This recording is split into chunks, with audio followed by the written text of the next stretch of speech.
Hello everyone, good morning. It is, is it?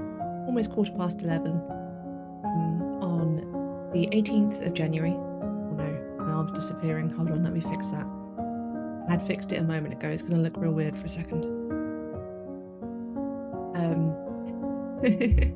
Hello, welcome to the stream. I'm gonna turn the music down a bit as well. It's all going wrong today. I'm having one of those days. Hello, it's the first day of term. I'd love to tell you that I'm officially a PhD student, but I'm not yet. As I said, it's all gone a bit wrong. I've got a bit of a story to tell you about why I didn't stream on Friday and what's going on today and what's going on for the rest of this week, because it's all gone a bit weird. I don't know whether we're going to do any work today. I don't know whether I feel able to do any work today. I'm so I'm so anxious about getting everything sorted, and it basically is sorted now, but I'm still waiting on some stuff. So I'll talk you through all of that and what's happened and what's going on, and you can get a glimpse into the complexity of attempting to start a PhD late in a pandemic. Because that's basically the reason everything's gone a bit wrong. I will preface this as I pick cat hair off the microphone by saying it is okay. I am starting my PhD. If you hear me saying that I doubt that, that's my brain weasels and my anxiety. It's not that anything is seriously wrong. I'm just frustrated, and my brain weasels are having a party as a result. Little bit of background to make this all make sense. I was meant to finish my master's degree in the normal academic year last year. So I would have handed in my dissertation in August, it would have been marked by September, and my degree would have been ratified in November. However, my university offered and I took a 3-month extension on my dissertation deadline in light of the pandemic. I was also dealing with a family bereavement, a very, very close family bereavement, and also being in lockdown because I've not left lockdown because I'm disabled. And also because I know how shit our government guidelines are, but that's besides the point. Sort of, it's not really. So I ended up handing in my dissertation in November and getting my marks in December. What that means is that I don't technically have a master's degree yet. I'm going to get it. It's going to happen. It's not that I've not finished it or anything. It's finished. I've gotten my marks. I got a distinction, both in my dissertation and overall. At least I believe I did. I won't know for sure until it's ratified. They only ratify degrees in February and November.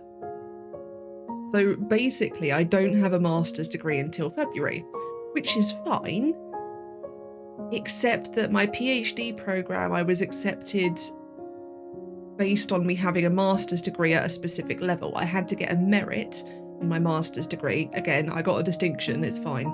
I'm really proud of it. But I had to get a merit to get into the PhD program. But technically I don't have a master's degree.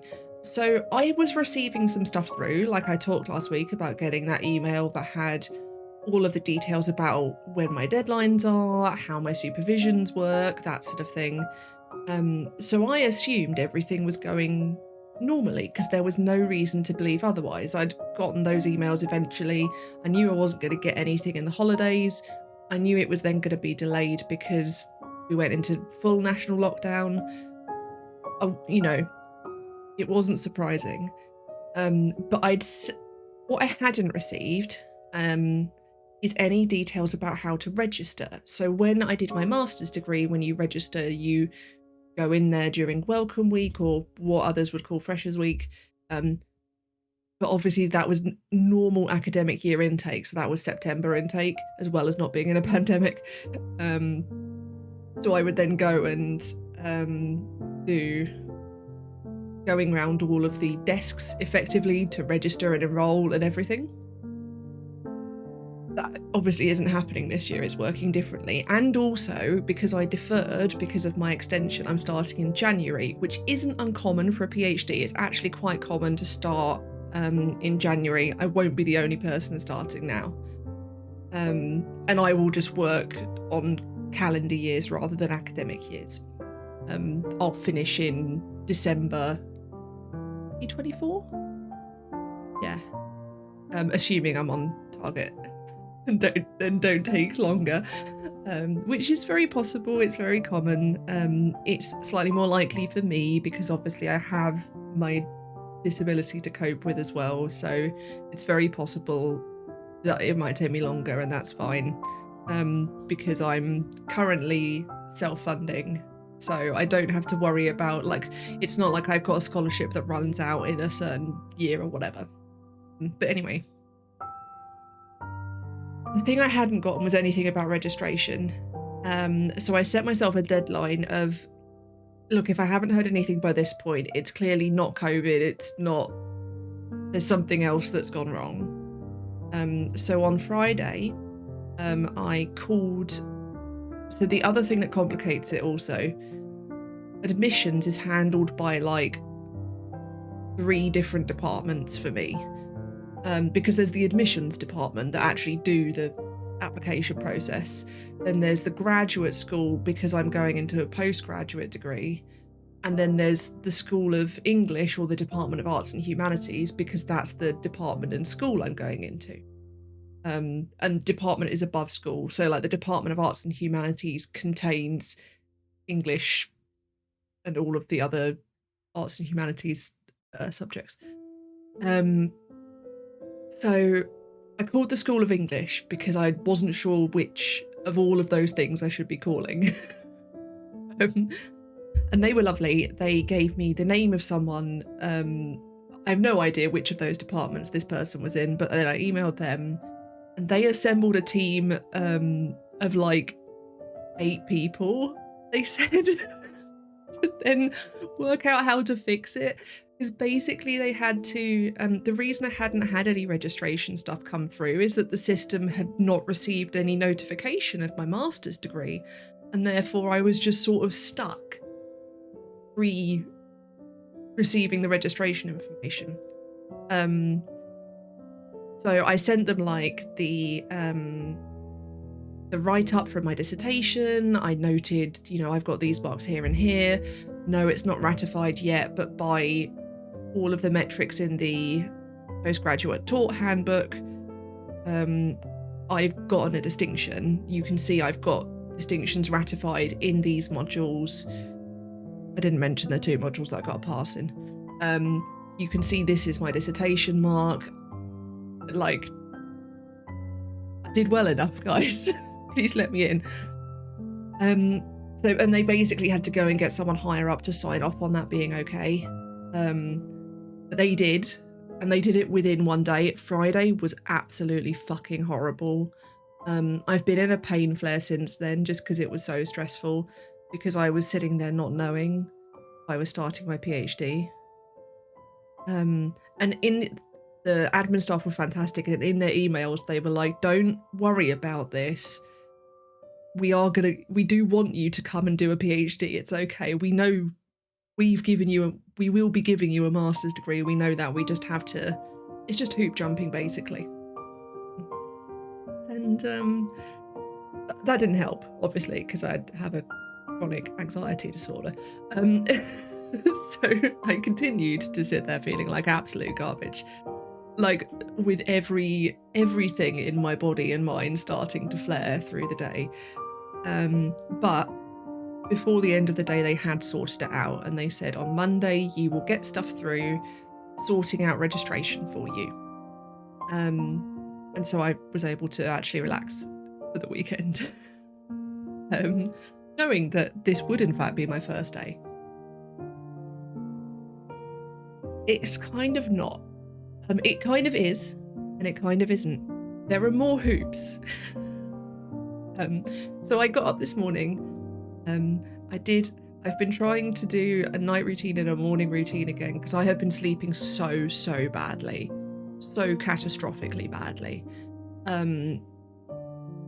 I use a Fitbit to track my sleep, because, and also to make sure I don't move too much, because I need to like ration myself on those things.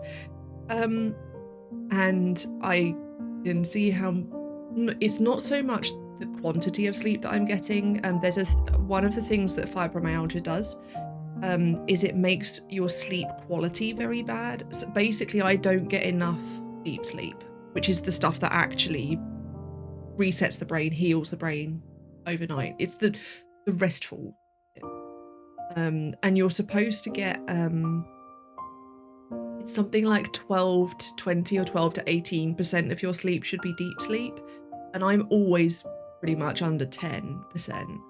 I looked at it and I don't get enough REM sleep either. Now this isn't fully, like, this isn't the most accurate you can do.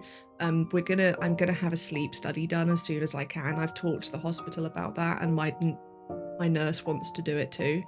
But I would need to go and stay in the hospital for a night, which obviously right now not happening. So yeah, it's been really, really bad. So I've been trying to get my night routine and morning routine back, help with that. Who knows if it's going to. So I got up this morning and I went through my morning routine. And as I was doing that, I saw that I'd gotten an email saying, please upload your passport details for registration. So I was like, fantastic, I'll do this routine. I got all ready. I made myself actually look like a human being. I'm a very comfortable human being, it has to be said. This is a very comfy dress. And I got in here and I was like, cool, right, I'm gonna do this. So I got my passport details, I got it.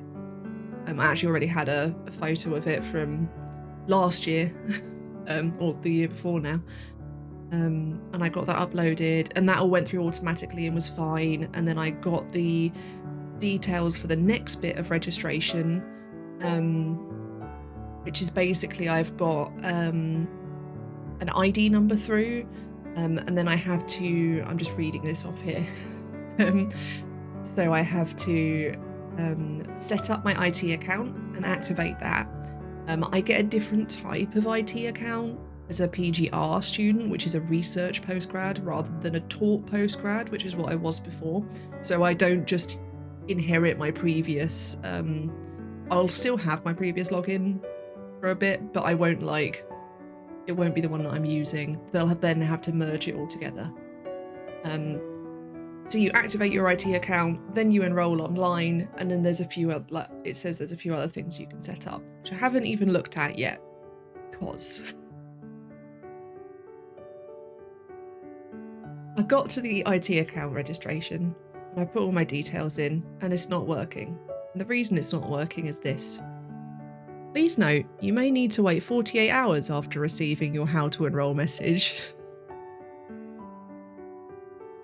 So I was so excited and I was so built up, and last night when I was meditating I burst into tears because I suddenly realised that this is real and I'm doing a PhD and one day I'm going to be Dr. Milton.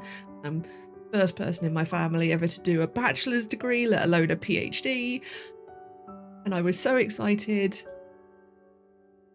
and I can't even enroll yet.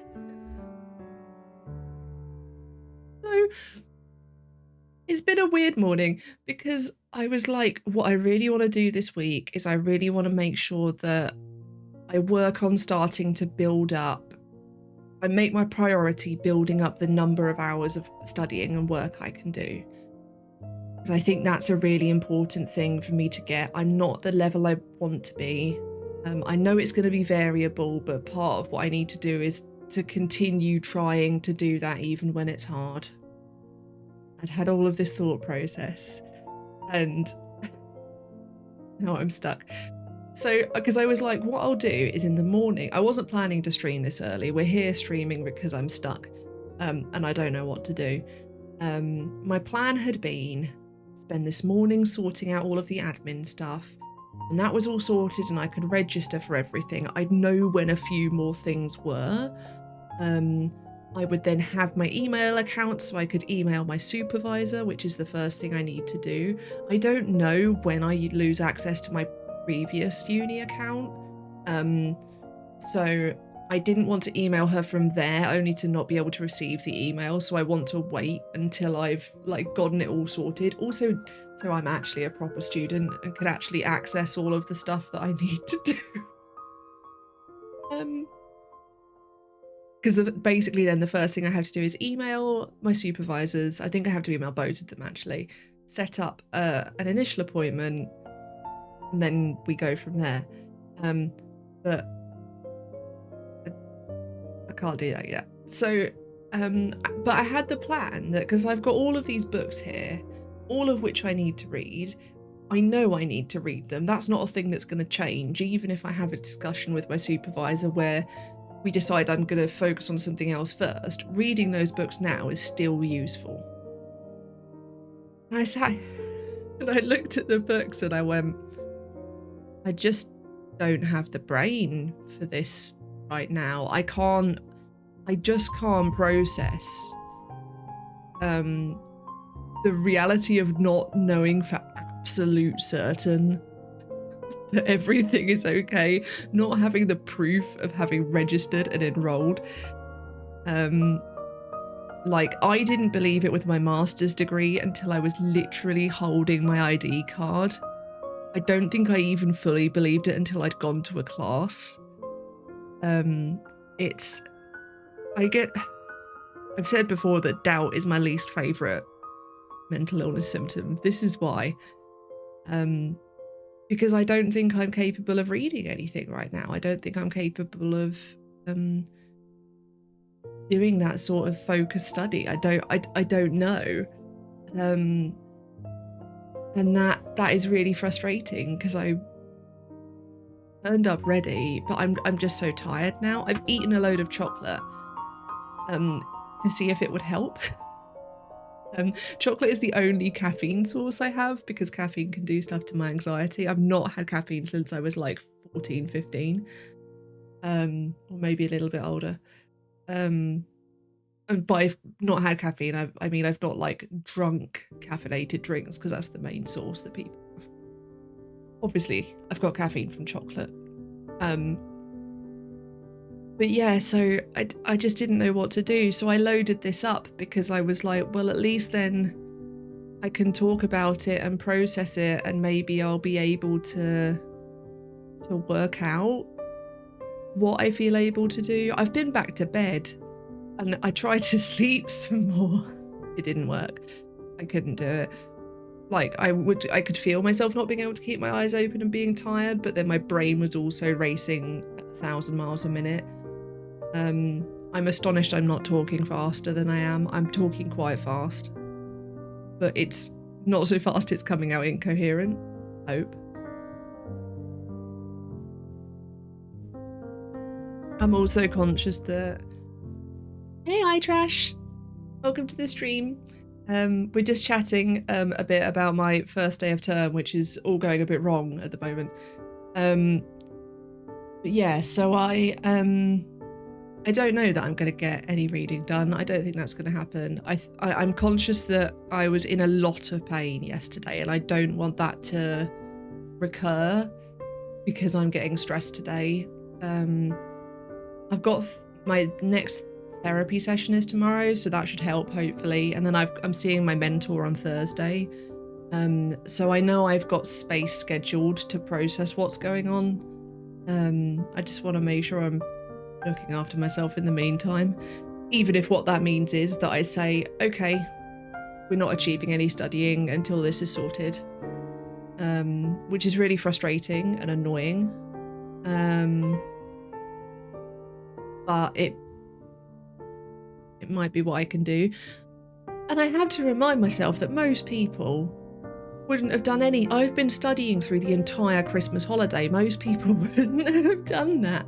I've been streaming like multiple times a week talking about this, and I'm doing enough, but I always have this belief that I'm not doing enough.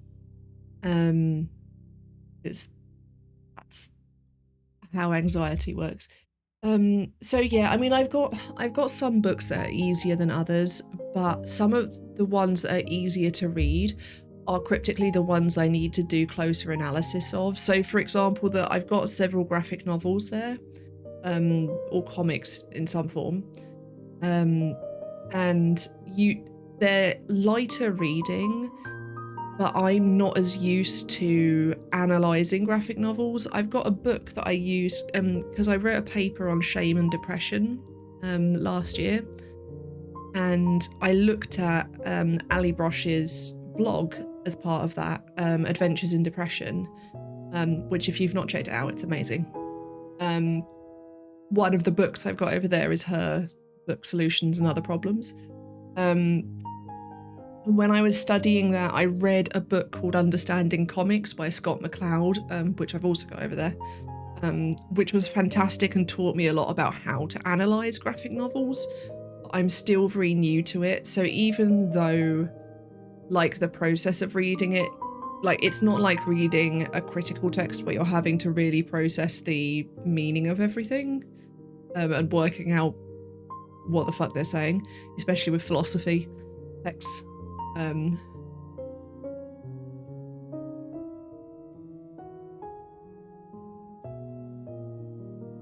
Okay, Blades, thank you for letting me know. I do prefer people don't mention numbers of viewers, if that's okay. I have them turned off for myself, and I also have them turned off for raids and hosts. So thank you for letting me know.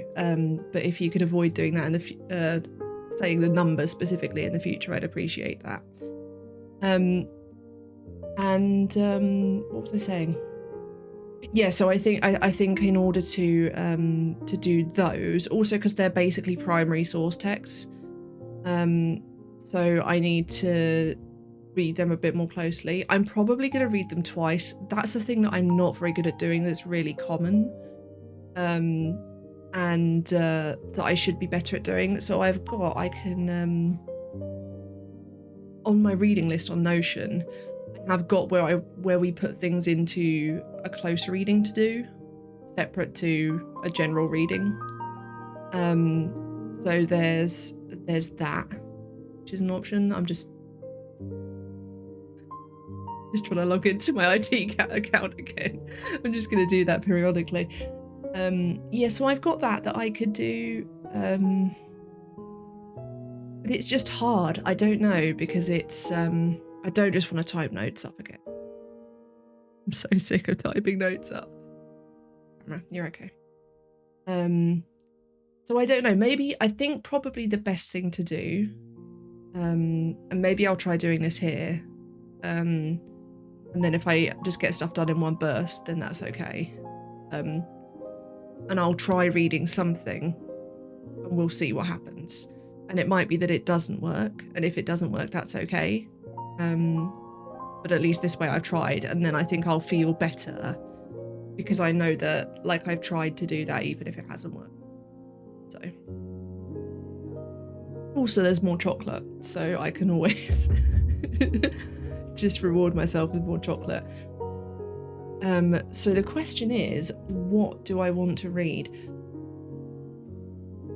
So there's a couple of books that I've read bits of here. I might go for one of those. That's what I was thinking of this morning when I was looking at it. Oh, I've got to disentangle myself from all my blankets. You can't see.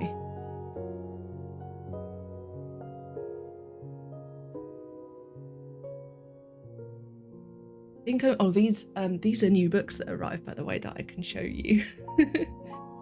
I'm just going to get rid of this blanket entirely.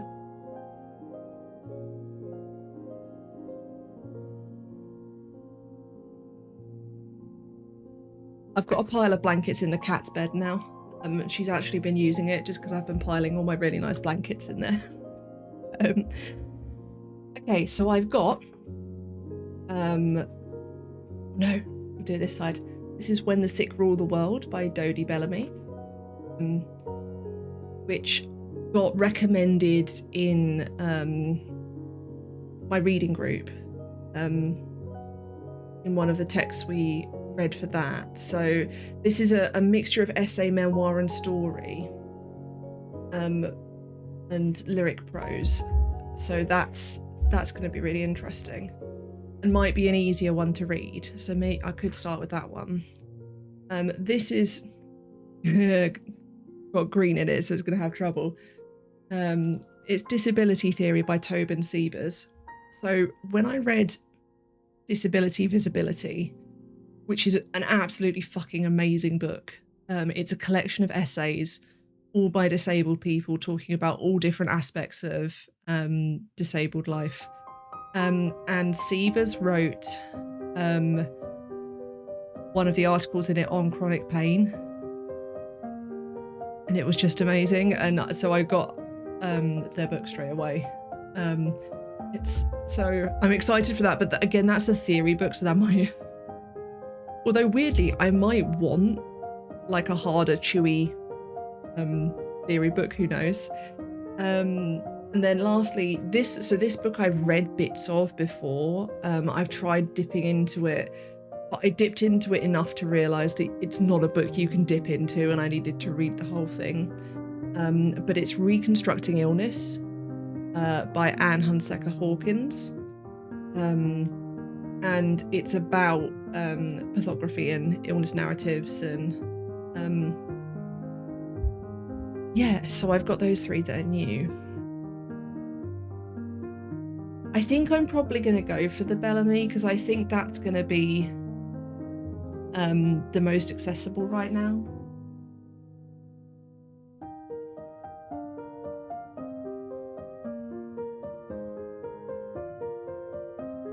And there's my notebook.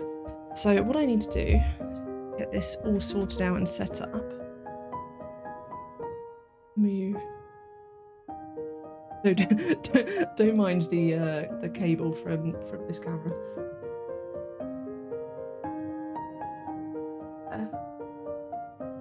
And then we can. I'm gonna have to adjust where this is a bit, so that you see like less like my lap and more the desk. There we go, that'll do.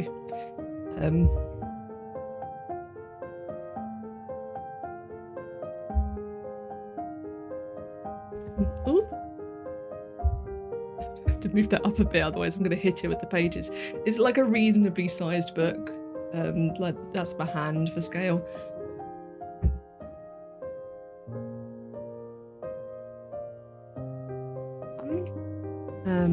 So change where I'm sitting as well.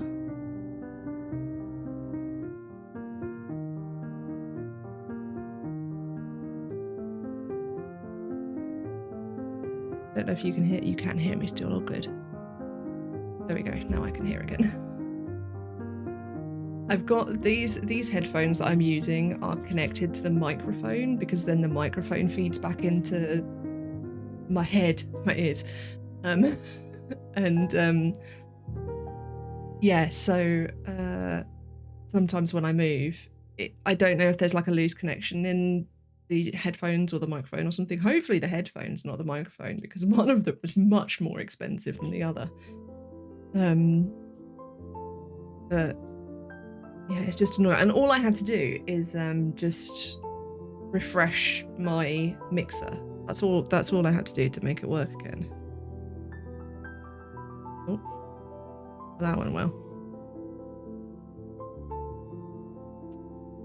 Probably going to be enough, because I'm being good and making sure that I'm writing all of the information.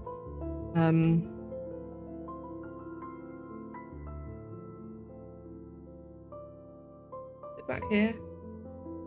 Yeah, it was there.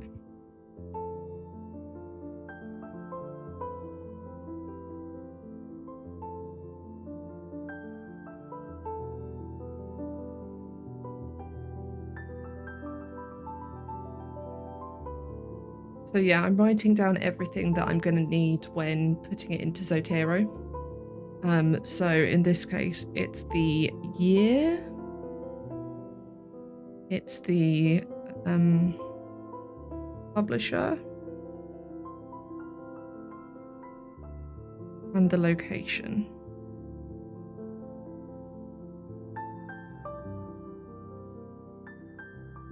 And that's it. Yeah.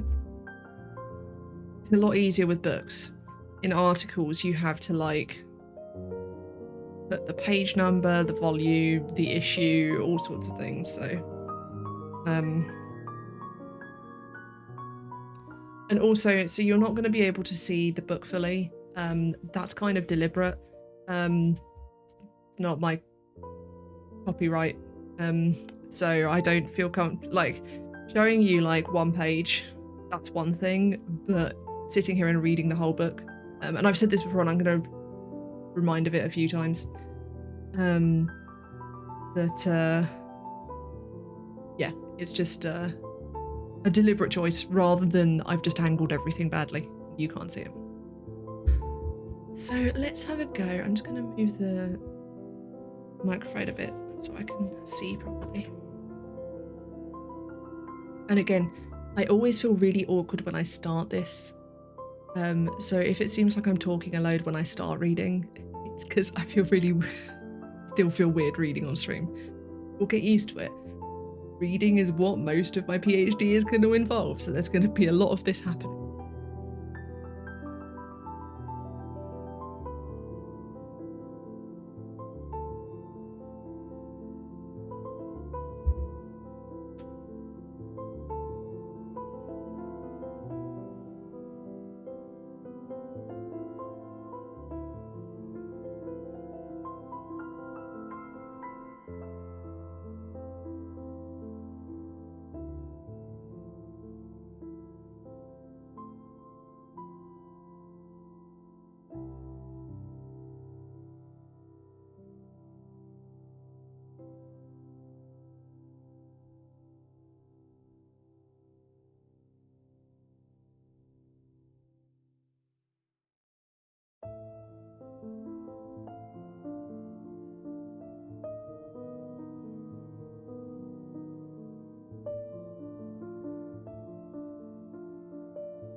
This is really hard.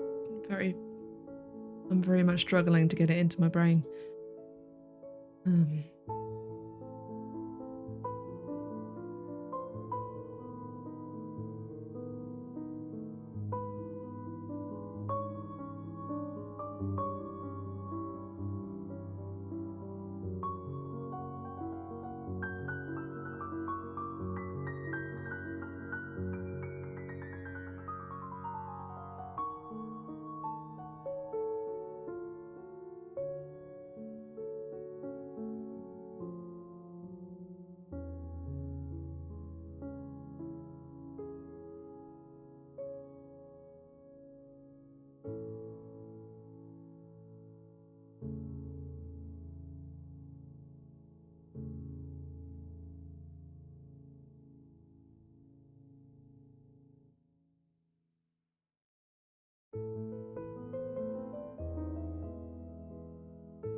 Didn't put a timer on, did I? Well, apparently this is really good because I've gone from really having trouble with this to I think I just read I'm on page 23. Maybe we can do this today.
Yeah, I've read a whole chapter already.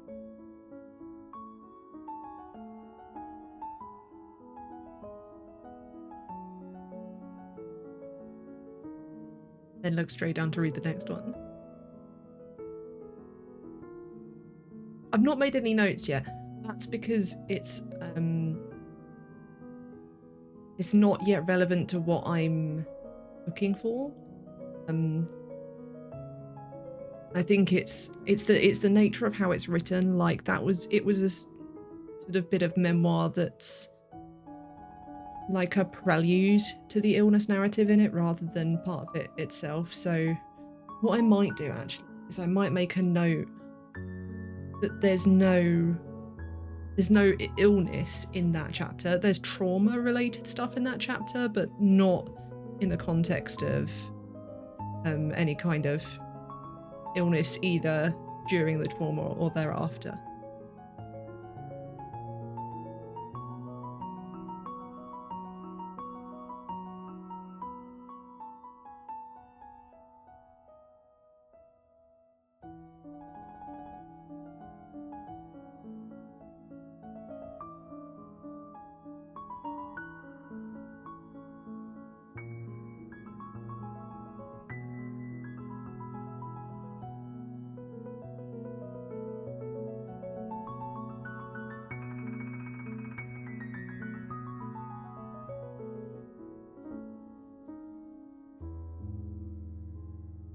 Gone very quickly into lyrical prose here. It's all one sentence, there's no full stops. It's like James Joyce style. This is going to be harder to read.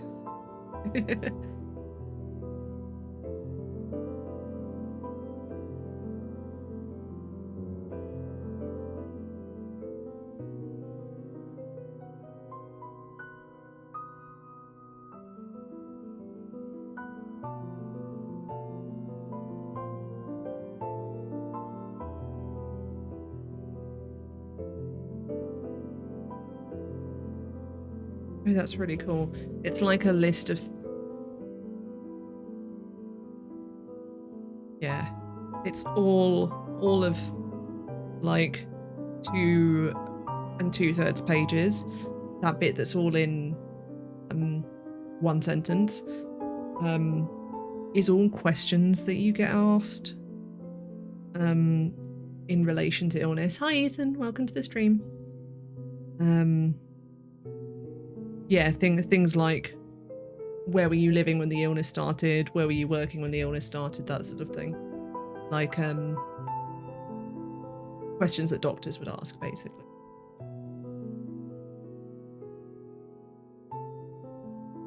And then finally down here at this bit that you can just see, it's then dropped back into normal memoir. My day's been okay. I'm having trouble. Let's make another attempt actually. Still not working. I'm having some trouble with my PhD registration. It's just taking longer than I wanted. So I'm just getting some work done in the meantime, until my registration's sorted. There's a whole bunch of things I can't do, like admin wise. So I'm just using the time in the meantime as best I can. It may not happen until Wednesday, so we'll see. We'll see how it goes. But yeah, I'm just getting some reading done. So you are always all welcome to study along with me. It's very unlikely you're studying the same thing. Yeah, at least I'm able to be productive. I didn't think I was going to manage to be. I've been very anxious and feeling not great as a result of stuff taking a while. I was saying earlier, with my master's degree, I don't think I felt comfortable that it was all really happening until I was holding my student ID and had gone into a class. And whilst I don't have classes for my PhD, it's yeah, I think until I'm registered and I've started signing up for all the stuff I have to do, there's a thing called the Research and Development Program that I have to do, and that's like classes on the things like different research skills and stuff, research methodology and that sort of thing. So because I'm a research student, it's kind of, it's all independent. All of my stuff where I have to see other people, so like meetings with my supervisor and stuff like that, will be online. It would normally be in person, but I'm in the UK and we're on national lockdown. So since that's the first lockdown last year, and again, I'll mention I never came out of lockdown, as most disabled people haven't done. So, yeah, since like last March, it's all been online basically. And it's frustrating. To me, it's more frustrating that we weren't put on national lockdown earlier, or we didn't stay on it longer when we went into it for the first time, or that people aren't being given financial support so they actually can stay at home. I don't have a very positive opinion of my government. I think they've handled it terribly, and I think it's their fault that so many more people have died and we've now got the worst rates in basically anywhere. But we're not here to be angry about that. It's just very hard not to, especially as a person who hasn't been able to leave the house since it all started. Or rather, I'm not fully immunocompromised, it has to be said. I'm just at, I'm at a greater risk than most people. Yeah, of course you can ask. No, it is a hard thing to word, and I don't mind at all.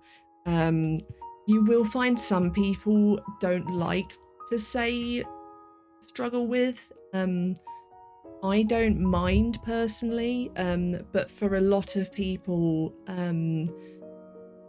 they don't like metaphors of fighting with their illness or disability. But in this case, you're fine.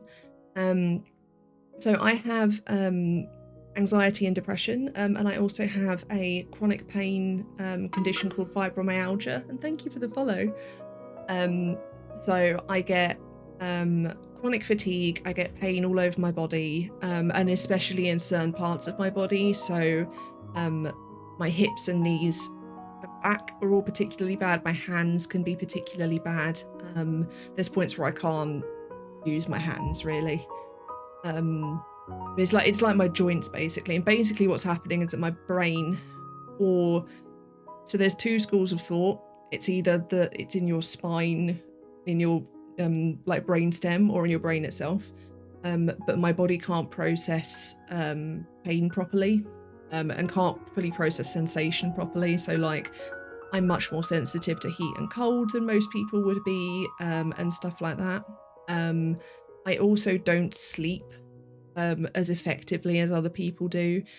Basically, I don't get enough deep sleep, which is the sleep that heals you.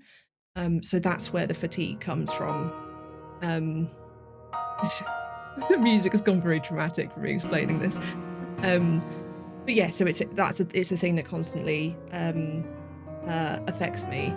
what that does then mean is, whilst I'm not immunocompromised through medication or through autoimmune or anything like that, because of the sleeping issues, my immune system isn't as good as most people's, just because my body isn't well enough to sustain that level. So I'm actually now just getting everything ordered in. But I was going like to the supermarket once a week for most of the time, so I'm not like fully quarantined where a lot of disabled people are, but I basically have been nowhere except supermarket and the doctors and the pharmacy. That's basically all. This is very dramatic music. Yeah, maybe let's get rid of the restless music and have peaceful, shall we?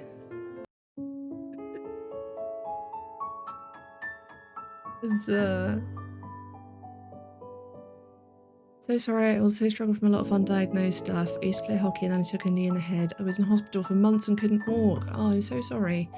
I struggled with major ADHD, depression, and you just feel a bit off. Yeah. So there are points where the pain is so bad I can't walk. I've actually got it here because I had to use it yesterday. I've got a walking stick. It's a beautiful walking stick. But actually, I can hold it onto this camera. See? It's like a Monet painting. It's not because I've lost any mobility in my body at all. It's just that I can't. It's so painful that I get like weakness in my legs, and it can be hard to walk. Stairs are the worst. Stairs are especially horrible, and then ramps are even worse because ramps are like stairs, but they take longer to get down. It is really pretty, isn't it? It's beautiful, and yeah. So I absolutely get that, and I also get just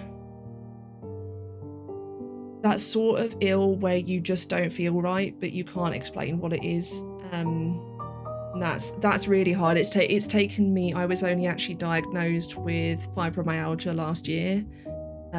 It's taken me 13 years since the pain started to get diagnosed. So I feel a lot with people who have either undiagnosed stuff or unexplainable illness, that sort of thing. But yeah, so basically what we do here is I do a PhD eventually when they let me in. I should say the university have been fantastic. This is just like a standard thing in their system. This is not because things are still going wrong. It's just that this is how the IT system works, that it has to catch up and refresh itself to know that my ID has been confirmed.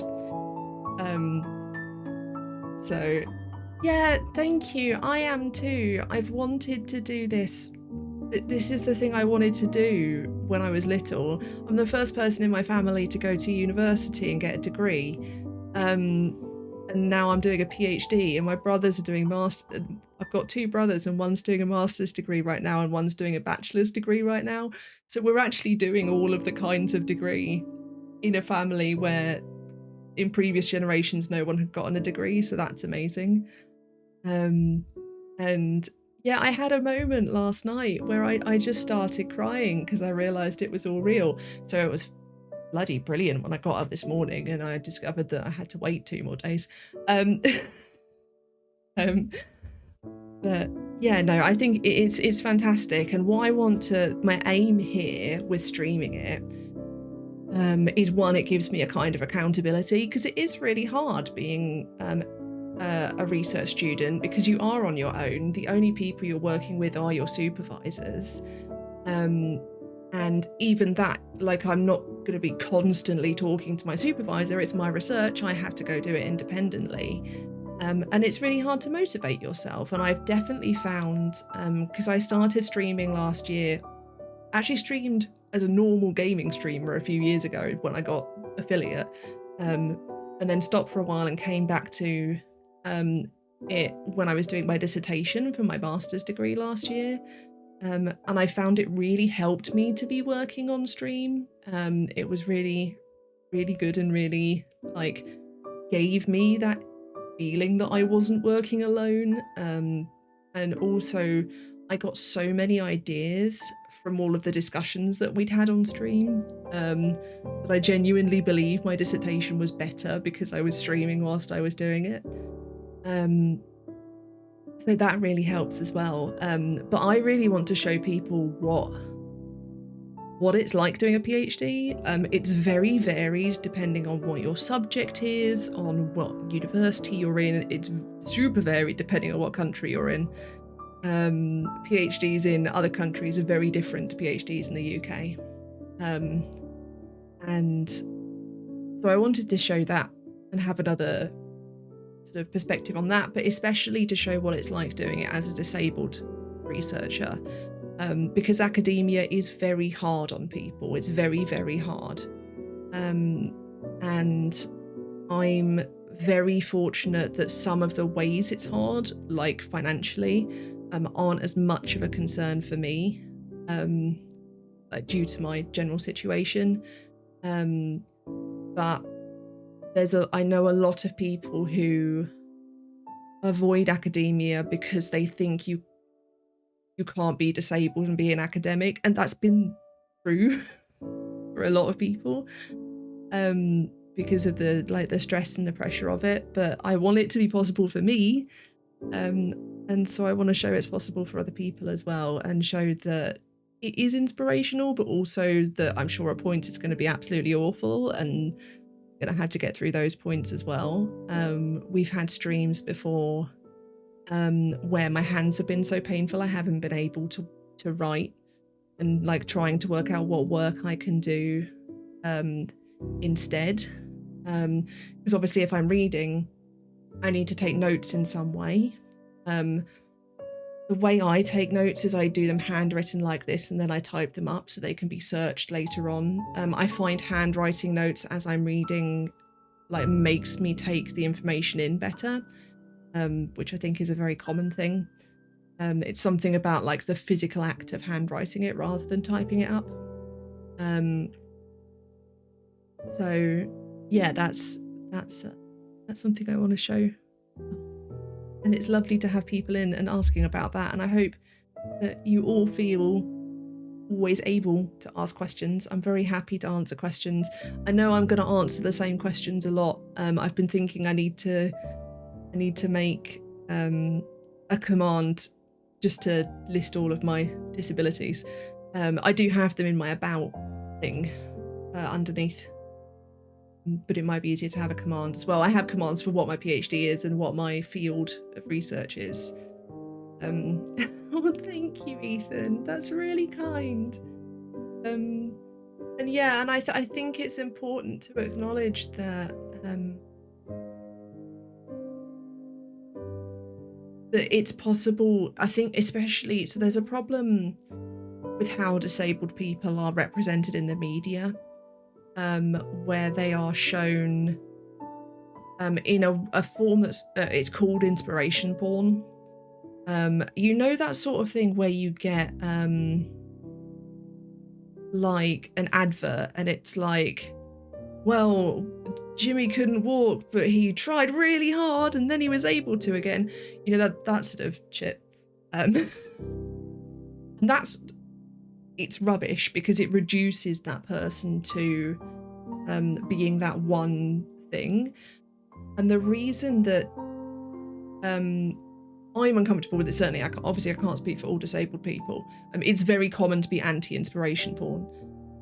It's not that disabled people aren't inspiring, because they are, you know, and we are strong and courageous and all sorts of things. But we are not only that, and I'm not inspirational because like that's my purpose, and I'm not that independent of finding it really difficult, and I'm not like here to provide inspiration to able-bodied people. I do want to inspire people. I want to inspire people like me who don't think they can do it, because I still don't think I can do it. And I'm here doing it. So I don't think that's ever going to go away. I think that's going to stick around, that feeling. But yeah, I think it's really important to show, and I hope that this is what streaming can show in a way that like other forms can't, is that it can show the up and down of it and the variability of it, especially because all of my disabilities are variable. They can relapse and remit, and that can change very quickly. Like this time yesterday, I couldn't sit up in a chair, and it's important to like show that that's just as real as if I was in, I mean, I am in pain all the time, but if I was in that level of pain all the time, because I think it's very easy, especially with invisible illnesses and invisible disabilities, to look at people and go, well, you look fine, which is ableist as fuck, just to be clear. But that's the sort of thing that happens to people, especially like going through benefit systems and things like that. So I'm hoping that that's a bit of what I can do here, and that's almost as important as like getting this work done. Also, I read an entire chapter and I honestly didn't think I was going to manage to read anything, so I'm very pleased with that. Let's try one more time. I got locked out of attempting to enroll earlier, so I'm trying not to attempt it too often. I don't want to be locked out for an hour again. Basically, it says you may need to wait 48 hours. So I'm just gonna keep periodically trying, and at some point I might become a real PhD student and not someone who has been told they're definitely being accepted. I've been accepted. Like, that's what we sorted out on Friday, was getting the full acceptance done. But I just need to like get into the system. It'll happen. We'll get there. I think what I'm gonna do was, so it's 9 pages this chapter, so I'm gonna try and get through reading this and then see where we are, because I also don't want to push too much, especially because I was in so much pain yesterday. So I'm gonna be good, and we'll see how it goes. Just wondering, what are grades like in the UK? How were your grades growing up? So a mixture. I was put ahead a year, which isn't, it's rare, but it's not ultra rare here in the UK. So when I was, I can't remember if I was 6 or 7, it was in that sort of age, I was put into the year ahead. My birthday is actually in September, so I was never actually that far off in age, but I skipped a year. I did very, very well in my SATs, which is what you take when you are 9 or 10. I always have trouble saying the ages because I always think of it in terms of my age, and then I'm like, no, that's not how old I was, or how old one is meant to be. Yeah, so I did very well in that. I did very well in my GCSEs. GCSEs are the exams we take at 16, and people take different numbers of them. I took 10, and then or 10, was it 10 or 8? I can't remember. It's one of the two. And then I did a GMVQ, which is like a kind of vocational qualification alongside it in IT. Mostly consisted of me saying I knew what a fax was. It was really shit. And then that is when I started to really get ill. So in my A levels, I didn't do as well. Like to the point that I didn't get into a bunch of universities. I ended up having to reapply. So I actually then went to university at the correct age in the end, because I had a year where I had a breakdown and had to reapply everywhere, had to retake a load of my exams. And to be clear, when I say I did worse, what I mean is I got B's instead of A's. My lowest A level is a B. But to me, at the time, I did actually fail one of my exams and retook that one. To me at the time, that was catastrophically awful because I'd done so well all of the time before. My bachelor's degree, I was very, very seriously mentally ill. I survived a couple of instances of suicide. I wasn't with it at all. I was having manic phases. I've never been diagnosed manic depressive or bipolar, but I did have manic phases at that point. It's just not something that characterizes my mental illness now. And I did really badly, and it's a miracle that I passed. I got a 2-2, so the way BA, it's different in every university. This is really hard to explain because our university system is a lot harder. So you've got a first, which is the top mark, 2-1 is the second mark, 2-2 is the third mark, and it sometimes is the lowest one you can get, and it was at my uni. Some universities then do third. Mine didn't. I think it might be that if you're doing an honours degree, because I have a BA Hons, then, which is just the class of university you're at, it's based on that. I think it might be that then you can get a third. I'm not sure. So yeah, I did that, and then I didn't do anything academically for 8 years because I was so ill, and I was just what is? We're on instrumental piano, and there were suddenly drums, and I was very confused. I can barely keep A's and B's. What advice would you give me to get through the rest of high school? Are you in the US? Because your testing system is very different to us as well. So here in the UK, in high school, we don't have constant assessment in the same way that you do. We just take exams at the end of certain years, and it's only like, no, I'm okay. I'll repeat my answer, and then maybe you can hear it this time. You can always try refreshing, but I've not had any bitrate drops or FPS drops, so I think I'm fine. So if you're in the US, your system's yeah. Have you caught up? Do you need me to repeat it? I'm very happy to.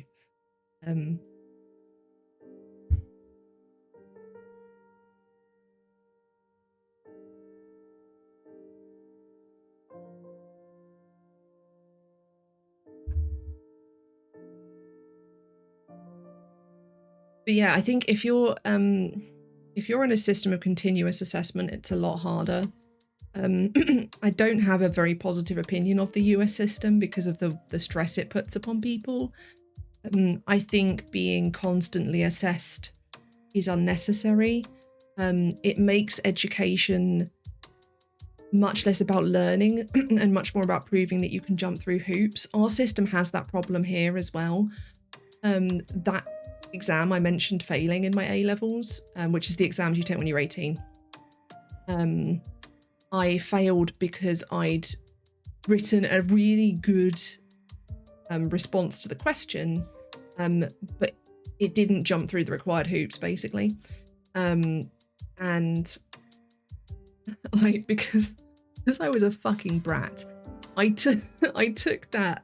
I got a transcript of my exam, which you can do that.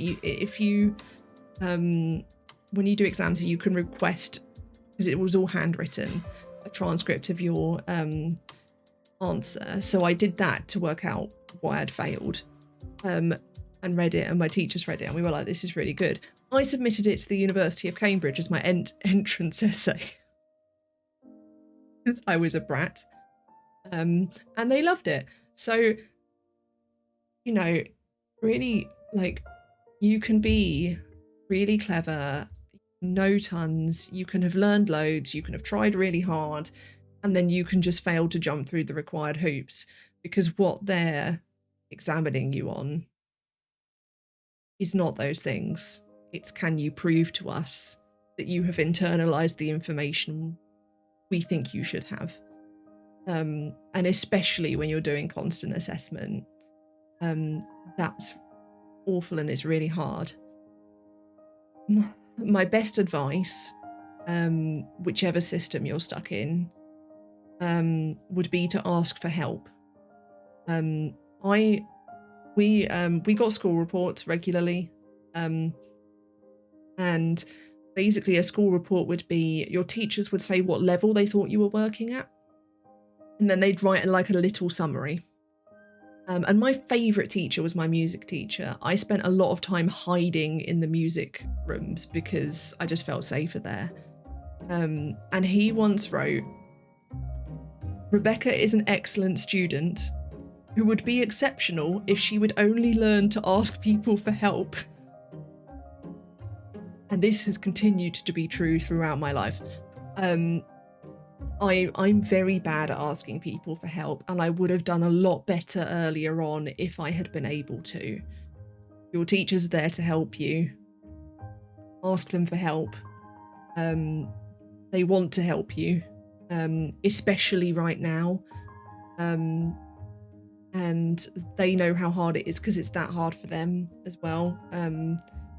Whether you have just been fully remote the whole time or you've been swapping back and forth, yeah, make sure you ask for help from them, from other people in your classes, from parents or guardians if that's open to you, and just do your best. But don't, if you can go too much with anything, and if you go too far and push yourself too hard, all that's going to happen is you're just going to stress yourself out, and then you're not going to be able to achieve the things you want to because you'll be really stressed, especially with any kind of mental illness, because it's just going to make it worse. Stress is just going to exacerbate that. So yeah, ask for help. That's my main recommendation. And because I think a lot of the advice that you get is things like, well, remember that 10 years from now people aren't going to care what you got in high school. But I mean, yeah, but also you care right now. You care. So I think it's really dismissive to tell people that it's not going to matter in the future, because whether or not that's true, if the person is asking your advice, they care right now. So I wish you the best of luck, and I hope it all goes well. And just keep trying. You're gonna cock it up. Points. It's gonna go badly. I'm gonna cock this up at points. Something is gonna go badly. I'm gonna do something wrong. It might take me more years. I might have a horrible pain flare and not be able to do anything for several weeks and then be behind, or all sorts of things could happen. So yeah, see how it goes. I'm gonna finish this chapter. I think, oh no, that's more than one chapter. I'm gonna finish this chapter, which is this. You can just about see. And possibly then stop. I'll then go get some lunch and maybe calm myself down from that I can't. Oh. I just really hope that it works sooner than Wednesday. We'll see.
An interesting quote. There is no such thing as a hypochondriac. There are only doctors who cannot figure out what is wrong with you.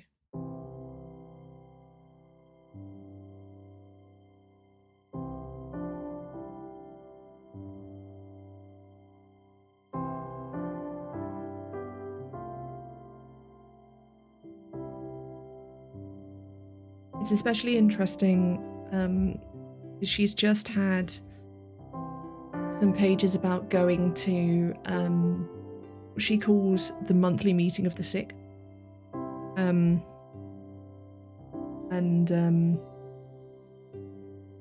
includes people talking about like being made sick by electromagnetic pulses and that sort of thing. So it's interesting to like put the idea of hypochondria of a person who believes they're ill and isn't next to some people who are ill but believe in the wrong source.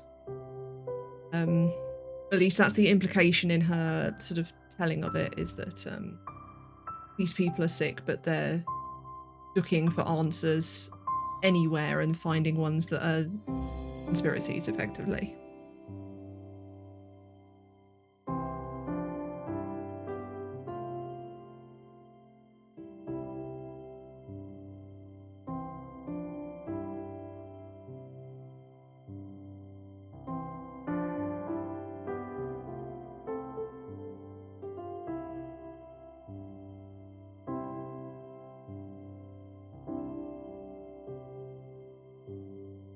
Still can't get into my IT account.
Interesting. So this chapter ends with, when the sick rule the world, all writing will be short and succinct. No paragraphs will be longer than 2 sentences, so we can comprehend them through the brain fog the well bring to us daily. Brain fog, not brain frog. Which is interesting, given that, you know, the book isn't written. Like this, the paragraph it's in is short, but in general the book isn't.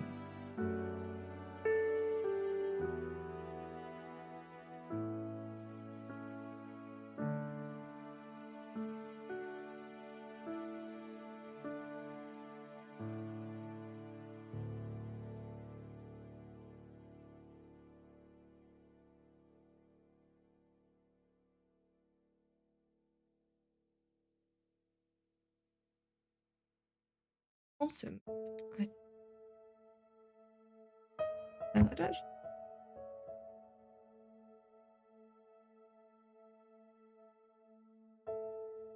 Or 3. So take a little while. Let's put us back on. Yeah. Because yeah, I'm gonna be good. I'm gonna leave it there. I'm not gonna push myself too much. Amazed I managed to do anything at all. Very pleased with that. So my plan for the rest of the day, I might try and do a bit more of this. We'll see how I feel. I'm gonna take a lunch break first. Every half an hour or so, I'm gonna try and activate my IT account again. If you would like to know if I succeed, then you can follow me on Twitter, because I'll probably post on Twitter, or if/when I manage to actually become a student. So what I am doing this week, and for the next few weeks whilst I get used to things, I'm going to be streaming Monday, Wednesday and Friday. Not at a set time. It will be in the GMT daytime. It will be at some point. And they'll probably mostly be basically what today was, a bit of me talking, and then we'll sort of updating on what's happened, like the sort of vlogging side of things, and then we'll go into whatever some studying is, or planning, or that sort of thing. We'll see how it goes. I want to do that for a few weeks. I do aim to be streaming every day ultimately, but I'm gonna have to work myself up to it. So this seemed like, because I've noticed in the past few weeks, I basically do 3 streams fine, and then more than that seems to be too much for me right now. So we'll see how it goes. But hopefully I will return on Wednesday a full, proper, absolutely fully enrolled and legitimate PhD student. Until then, thank you all for being here. It's been lovely to talk to all of you. Thank you to our new followers. If you haven't followed, then do. You'll get notifications from Twitch when I go live. If you follow me on Twitter, you'll get more reliable notifications when I go live, although you need to then be looking at Twitter. So the Twitch notifications can take a while to come through to your email, phone, whatever it is you're receiving them on. So you can miss bits of the stream that way. But also the streams will then be on VODs, and I will be uploading them all to YouTube. YouTube has a full archive of all of my streams, so if you want to like see more of the process and you've missed parts, then you can go there. Yeah, thank you all for being here. Thank you for helping me manage to do anything, which was pretty miraculous today. And I hope you have a lovely rest of today. I hope you have a lovely Tuesday, and I will see you all on Wednesday.